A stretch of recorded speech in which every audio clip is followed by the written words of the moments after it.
નમસ્કાર, સ્વાગત છે આપનું. આપ જોઈ રહ્યા છો ન્યૂઝ 18 ગુજરાતી. હું છું આપની સાથે દીપા શર્મા.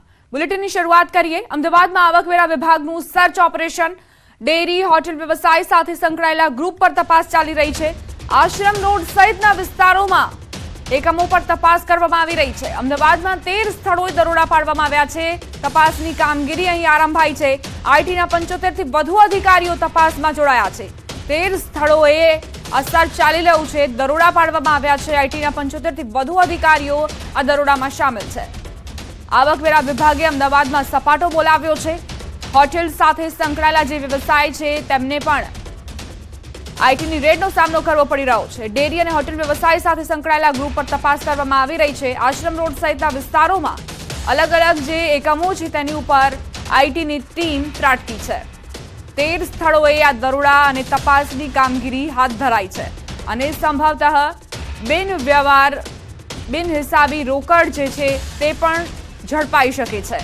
આશ્રમ રોડ વિસ્તારના અલગ અલગ એકમો પર આ તવાઈ 75 થી વધુ અધિકારીઓ આ તપાસમાં જોડાયા છે અને 13 થી વધુ સ્થળો પર આ સર્ચ ચાલી રહ્યું છે. બની શકે કે અહીં કરોડોના જ વ્યવહાર છે તેને લઈને પણ અનેક વિગતો આઈટીના અધિકારીઓને મળે. આશ્રમ રોડ સહિતના વિસ્તારોમાં આ પ્રકારની કાર્યવાહી કરવામાં આવી રહી છે. ડેરી અને હોટેલ વ્યવસાય સાથે સંકળાયેલા જે એકમો છે તેની ઉપર આઈટીની ટીમ ત્રાટકી છે.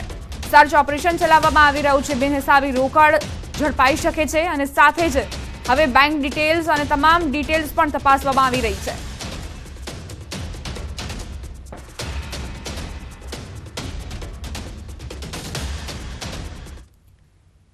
હવે આગળ વાત મહાસંગ્રામની.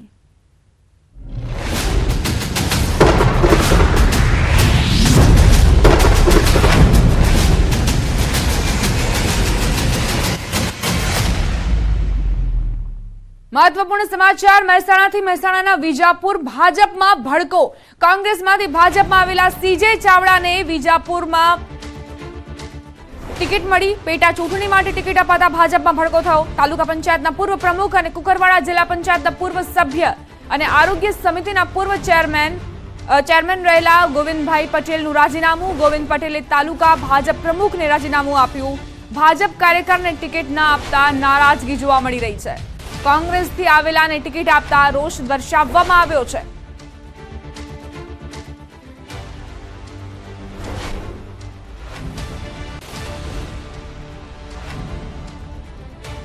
સંવાદદાતા કેતન જોડાઈ ગયા છે વધુ જાણકારી સાથે. કેતન, વિજાપુરમાં પેટા ચૂંટણી માટે સીજે ચાવડા પર પસંદગીનું કળશ ઢોળ્યું છે ભાજપે અને હવે ભડકાના એંધાણ. શું જાણકારી? ચોક્કસથી દીપા જણાવી દઉં કે ગત રોજ ભાજપ દ્વારા જે વિજાપુર પેટા ચૂંટણી યોજાવાની છે તેને લઈ ઉમેદવાર જાહેર કરવામાં આવે છે. ઉમેદવારમાં કોંગ્રેસમાંથી જે ભાજપમાં આવેલા છે સીજે ચાવડા તેમને ટિકિટ આપવામાં આવી છે. ત્યારે વિજાપુરમાં આજરોજ જે ભડકો હોય છે તે જોવા મળી રહ્યો છે. સીજે ચાવડાને ભાજપમાંથી ટિકિટ મળતા કાર્યકર્તાઓમાં ક્યાંક ને ક્યાંક નારાજગી હોય છે તે જોવા મળી રહી છે. જેને લઈ કુકરવાડાના પૂર્વ જિલ્લા પંચાયતના આરોગ્ય સમિતિના પૂર્વ ચેરમેન અને પૂર્વ તાલુકા પંચાયતના પ્રમુખ દ્વારા રાજીનામું આપવામાં આવ્યું છે. કુકરવાડાના ગોવિંદભાઈ પટેલ દ્વારા વિજાપુર તાલુકા પ્રમુખને આજરોજ રાજીનામું સોંપ્યું છે. પાર્ટીના કાર્યકર્તાઓને ટિકિટ ન અપાતા કોંગ્રેસમાંથી આવેલાને ટિકિટ આપતા તેમને દ્વારા જે નારાજગી હોય છે તે વ્યક્ત કરવામાં આવી છે. ઉલ્લેખનીય છે કે હજુ પણ કેટલાક રાજીનામા પડે તેવી શક્યતાઓ હાલમાં જોવા મળી રહી છે. જી આભાર કેતન, જાણકારી આપવા માટે. તો હજુ પણ કેટલાક રાજીનામા પડી શકે છે. ગોવિંદ પટેલે તો પોતાની નારાજગી વ્યક્ત કરી દીધી છે અને સાથે જ તેમણે તાલુકા ભાજપ પ્રમુખને રાજીનામું પણ સોંપી દીધું છે. જેનું કોઈ માપ નથી. આ વિચારધારાવાળા કાર્યકર્તાઓ છે અહીંયા આ પાર્ટીની અંદર. તારું પાર્ટીની એવી તો શું જરૂર પડી કે આયાથી કાર્યકર્તાઓને મૂકવા પડ્યા? અને જે મૂળગામી કાર્યકર્તાઓ શું, મૂળ વિચારધારાવાળા કાર્યકર્તાઓ શું, એનું ભવિષ્ય શું? અને એટલા માટે મેં પાર્ટીમાંથી રાજીનામું આપવાનું ખૂબ મનોમંથનના અંતે વિચાર્યું છે. પાર્ટીની અંદર 1995 થી હું પણ ટિકિટ માગું છું. છેલ્લા 8 ટર્મથી મેં ટિકિટ માગી છે પણ પાર્ટીએ નેક્સ્ટ કરી અને ક્યારેય અમારી કિંમત કરી નથી.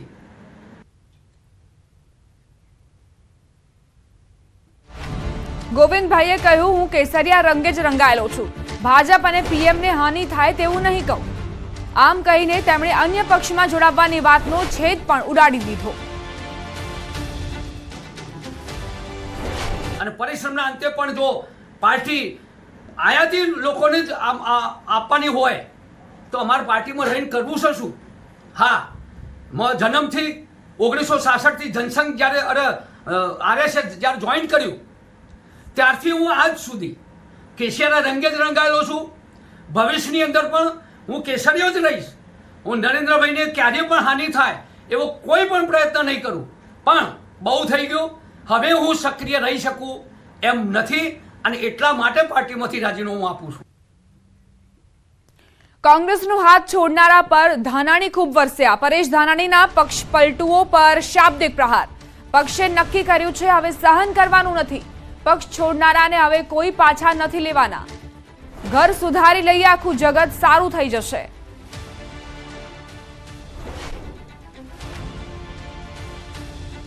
ભારતીય જનતા પાર્ટીના પાયાના વફાદાર ગાભા મારું કાર્યકર્તાઓ પાયાના વફાદાર અને ગાભા મારું કાર્યકર્તાઓ એ કચડાઈ રહ્યા છે. કોંગ્રેસ છોડનારાઓને ભાજપથી ટિકિટ મળતા ટોણો માર્યો. પરેશ ધાનાણીએ ભાજપ પર ટોણો માર્યો. ભાજપના પાયાના વફાદાર કાર્યકરો કચડાઈ રહ્યા છે. ભાજપના ગાફામારું કાર્યકરો કચડાઈ રહ્યા છે. બનાસકાંઠા બાદ હવે અમરેલીમાં કોંગ્રેસ ઉમેદવારનું મામેરું ભરવા આહવાન. પરેશ ધાનાણીએ કહ્યું, દીકરીએ વતન પિયર માંગણે ખોળો પાથર્યો છે. દીકરીએ માંગવું ન જોઈએ. આપણે બધાએ મામેરું ભરી દેવાનું છે. તાલુકાની લાડલી દીકરી કોંગ્રેસ પક્ષના ઉમેદવાર તરીકે એના વતનમાં પિયરના આંગણે એને ખોળો પાથર્યો છે ત્યારે દીકરીને માંગવો ન પડે. આપણે સૌ હાગમટે આખો જિલ્લો લોટકું મામેરું ભરીએ. જૂનાગઢમાં વિધાનસભા બેઠકની પેટા ચૂંટણીના ઉમેદવાર પર પૈસાનો વરસાદનો વિડીયો વાયરલ થયો છે. માણાવદર બેઠકની પેટા ચૂંટણીના ઉમેદવાર અરવિંદ લાડાણી પર પૈસાનો વરસાદ કરાયો. માણાવદરના મરમઠ ગામે સંતવાણી કાર્યક્રમ યોજાયો હતો. અરવિંદ લાડાણીના સમર્થકો અને કાર્યકરોએ તેના પર રૂપિયા ઉડાડતા હોય તેવા વિડીયો વાયરલ થયા.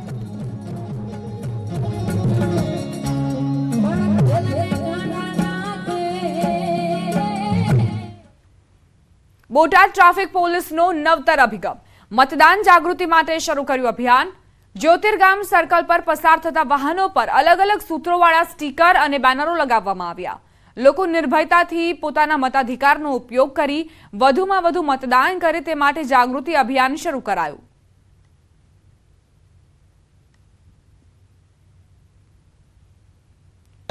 સમગ્ર જિલ્લામાં જિલ્લા પોલીસ બોટાદ દ્વારા અલગ અલગ વાહનોની આગળ પાછળ સાઈડમાં બેનરો સ્ટીકરો લગાવવામાં આવે છે, જેની અંદર કોઈ પણ પ્રકારનો મતદાર તરીકે તકલીફ હોય તો 1950 નંબરના ટોલ ફ્રી નંબર ઉપર ફોન કરી અને ગુપ્ત માહિતી જાણવા માટે પણ પબ્લિકને જાગૃત કરવામાં આવે છે, જેથી સમગ્ર ચૂંટણી પ્રક્રિયા દરમિયાન કોઈ પણ પ્રકારનો અનિચ્છનીય બનાવ ન બને, પબ્લિકમાં જાગૃતતા કાયદો વ્યવસ્થા જળવાઈ રહે તે માટેના પ્રયત્નો કરવામાં આવે છે. ગીર સોમનાથના ઉનામાં એક મતદાન કેન્દ્ર એવું છે જેમાં માત્ર એક જ મતદાતા છે. જંગલ વિસ્તારમાં આવેલા બાણેજ આશ્રમ પહોંચીને મતદાનની સમગ્ર વ્યવસ્થાઓ જિલ્લા કલેક્ટર દિગ્વિજયસિંહ જાડેજાએ નિહાળી. એકમાત્ર મતદાતા માટે પોલિંગ સ્ટાફ જંગલમાં 25 કિલોમીટરની દુર્ગમ મુસાફરી કરી પહોંચે છે. એકમાત્ર મતદાર માટે 15 લોકોના પોલિંગ સ્ટાફની વ્યવસ્થા કરાઈ છે. એક જ મતદાતા મતદાન કરે એટલે 100% મતદાન થયું ગણાય. મતદાન મથક સાથે રમણીય ગીર જંગલમાં કલેક્ટરે જાતે કચરો એકત્રિત કરી સફાઈ અભિયાન પણ હાથ ધર્યું.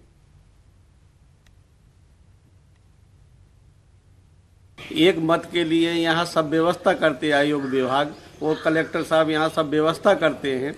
मैं चुनाव करता हूँ, एक वोट के लिए इतनी अहमियत रखे इतनी सब व्यवस्था करते हैं वो. અને આ મતદાન મથકની વિશેષતા એ છે કે અહીં એકમાત્ર મતદાર છે જે મારી સાથે ઊભા છે, અહીંના જગ્યાના મહંત છે હરિદાસજી, એ એકમાત્ર મતદાર છે અને દેશનું એકમાત્ર મતદાન મથક એવું છે કે જે એક મત માટે ચૂંટણી પંચ દ્વારા અહીંયા